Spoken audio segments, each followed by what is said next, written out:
Hello everyone, welcome to Srijo kitchen. ఈరోజు వీడియోలో super టేస్టీగా పకోడీ రెసిపీ చేయడం చూద్దాం. అది కూడా egg pakodi and chicken pakodi అనమాట. వర్షాకాలంలో ఈవినింగ్ టైంలో ఏదైనా తినాలనిపిస్తే మనం ఇట్లా టేస్టీగా పకోడీ చేసేసుకోవచ్చు. సో ఫస్ట్ అయితే చికెన్ పకోడీ చేసుకోవడం చూద్దాం. ఇక్కడ పావు కేజీ చికెన్ బోన్లెస్ అనమాట. దాంట్లో కొంచెం పసుపు, తగినంత కారం వేసుకోవాలి. తర్వాత కొంచెం ధనియాల పొడి వేసుకోవాలి. తర్వాత ఫుడ్ కలర్ ఆప్షనల్ అనమాట, ఉంటే వేసుకోండి లేదంటే వద్దు. తర్వాత కొంచెం సాల్ట్ వేసుకొని ఇది మంచిగా కలిపేసి ఒక 1 అవర్ మనం మ్యారినేట్ చేసి పక్కన పెట్టేసుకోవాలి. సో అప్పుడు ఉప్పు కారం అనేది ఆ చికెన్ పీసెస్కి మంచిగా పడుతుంది అనమాట. తర్వాత దీన్ని ఆ ముక్కలు పెద్ద పెద్దగా ఉన్నాయిగా, పకోడీకి కొంచెం చిన్నగా ఉంటే బాగుంటుంది అనేసి నేను కట్ చేసేస్తున్నాను.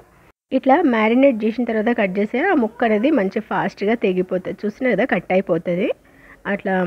అంటే ఉప్పులో మంచిగా నానుతాయి కదా ఉప్పు కారం, సో అట్లా అనమాట. తర్వాత మనం అదే బౌల్లోకి వేసేసుకోవాలి ఆ చికెన్ని. తర్వాత దాంట్లోకి ఒక 1 ఎగ్ మొత్తం వేసేసుకొని శనగపిండి వేసుకోవాలి ఒక 3 స్పూన్స్, ఇంకా బియ్యం పిండి కూడా ఒక 1 స్పూన్ వేసుకోవాలి. తర్వాత నిమ్మరసం కూడా యాడ్ చేసేసి ఇది మంచిగా కలుపుకోవాలి. చూసిన కదా, ఆ పిండి అనేది కొంచెం తగ్గినట్టు అనిపిస్తే ఇంకొంచెం బియ్యం పిండి లేదా శనగపిండిని యాడ్ చేసుకొని మళ్ళీ కలిపేసుకోవాలి, సరిపోతుంది. ఇక్కడైతే నేను కొంచెం ఇంకా శనగపిండి వేసిన అనమాట. ఇక్కడ ముందుగానే స్టవ్ పైన కడాయిలో ఆయిల్ పెట్టేసుకోవాలి. అది మంచిగా హీట్ అయిన తర్వాత ఈ చికెన్ వేసి మంచిగా ఫ్రై చేసుకోవాలి. అయితే ఫస్ట్ ఇట్లా వేయంగానే కలపకుండా జస్ట్ ఒక 1 మినిట్ ఆగి దాన్ని టర్న్ చేసి మళ్ళీ అన్ని వైపులా చికెన్ ఫ్రై అయ్యేటట్లు కలుపుతూ మనం ఫ్రై చేసుకోవాలన్నమాట. అయితే మంటని కొంచెం మీడియం ఫ్లేమ్లో పెట్టుకొని వీటిని ఫ్రై చేసుకుంటే అవి వేగుతాయి మంచిగా, లోపల వరకు ముక్క బాగా వేగుతుంది. మ్యారినేట్ చేసినాం కదా మనం ఒక 1 అవర్, సో తొందరగానే అయిపోతుంది అనమాట. కానీ మంటను హై ఫ్లేమ్లో పెడితే పైన పైన ఎర్రగా కాలిపోయి లోపల కాలదు. సో అందుకని కొంచెం మీడియం ఫ్లేమ్లో పెట్టేసుకొని ఇట్లా ఫ్రై చేసుకోవాలి. చూసినా కదా, చికెన్ పకోడీ రెడీ అయిపోయింది. ఇది ఫ్రై అయిపోతే ఆయిల్ కూడా చూసినా కదా కొంచెం నొరగల్లాగా వచ్చేస్తుంది అనమాట. సో అప్పుడు చికెన్ మంచిగా వేగిపోయిందని అర్థం. అప్పుడు మనం తీసేసి ఒక టిష్యూ ఉన్న ప్లేట్లోకి వేసేసుకోవాలి. ఆయిల్ అంతా అబ్జర్వ్ అయిపోతుంది కదా.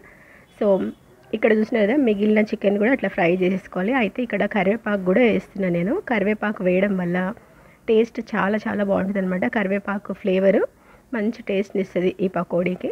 సో ఏ పకోడీ చేసినా కానీ లాస్ట్లో కరివేపాకు అయితే అట్లా వేసేసుకోవాలి గుప్పడంతా. చూసినారా, అయిపోయింది ఇంకా చికెన్ పకోడీ అయితే. ఇది ఈవినింగ్ టైంలో లేదా సాంబార్, పప్పు, రసంలోకి మనకు సైడ్ డిష్గా చాలా చాలా బాగుంటుంది. ఉట్టిగానే తినేసేయచ్చు. సో ఎవరిష్టం వాళ్ళు ఎట్లా తింటా అంటే అట్లా తినండి. ఇక్కడ నేను ఎగ్ పకోడీ కోసం ఎగ్స్ ఆల్రెడీ బాయిల్ చేసిన.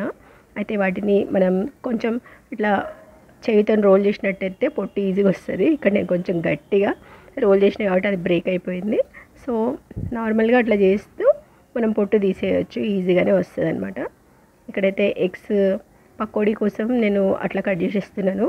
ఇట్లా చిన్నగానా పెద్దగానా అనేది ఇంకా మన ఇష్టం అనమాట. సో అట్లా 2 ముక్కలు చేసుకోవచ్చు, 3 ముక్కలు కూడా చేసుకోవచ్చు. ఇక్కడ ఒక పెద్ద బౌల్లోకి శనగపిండి ఇంకా కొంచెం బియ్యం పిండి వేసుకోవాలి. బియ్యం పిండి లేకపోతే కార్న్ఫ్లోర్ కూడా వేసుకోవచ్చు.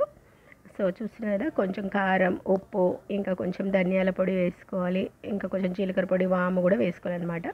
సో అవన్నీ వేసేసుకొని మంచిగా ఒకసారి ఇదంతా మిక్స్ చేసేసుకోవాలి. తర్వాత వాటర్ యాడ్ చేసుకుంటూ మనం ఈ బ్యాటర్ని కలుపుకోవాలన్నమాట. వాటర్ ఎక్కువ వేస్తే అది కొంచెం నీళ్ళలాగా అయిపోతుంది, బజ్జీలాగా అవుతుంది అనమాట. పకోడీలాగా కొంచెం గట్టిగా కావాలంటే జస్ట్ నార్మల్గా కొంచెం వాటర్ యాడ్ చేసుకోవాలి, చూస్తూ కలుపుకోవాలన్నమాట. మిర్చి బజ్జీకి ఎట్లుంటుంది కన్సిస్టెన్సీ అట్లా. ఇది పకోడీలాగా కాబట్టి కొంచెం టైట్గానే ఉండాలి పిండి అనేది. సో ఎగ్ని బ్యాటర్లో వేసేసుకొని ఆయిల్లో వేసుకోవాలి. ఇక్కడ ఆయిల్ అనేది నేను కొంచెమే తీసుకున్నాను, అది మళ్ళీ మనం వెజ్కి వాడాం కదా. సో అందుకని డీప్ ఫ్రై చికెన్ ఎగ్తో కాబట్టి నేను ఇట్లా కొంచెమే ఆయిలే తీసుకున్నాను. ఎక్కువ ఆయిల్లో మంచిగా ఫ్రై అయిపోతాయి అవి.